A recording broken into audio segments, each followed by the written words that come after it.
37 is about systematic error. It means it is a one-side error, always the same, either larger or smaller, never fluctuating. If it is fluctuating, the error we call it a random error. Look at A, repeating the titration only once, okay, instead of 5, okay. So titrating 5 times can reduce the random error. So if you just do it once, it will increase the random error, not the systematic error.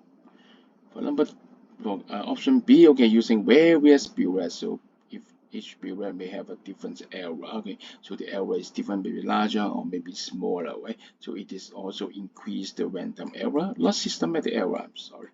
So for option C, using a varying number of jobs, okay, so sometimes more jobs, sometimes less jobs, or fewer jobs, okay, so it is a random error also, sometimes larger, sometimes smaller, to increase the random error, but not systematic error.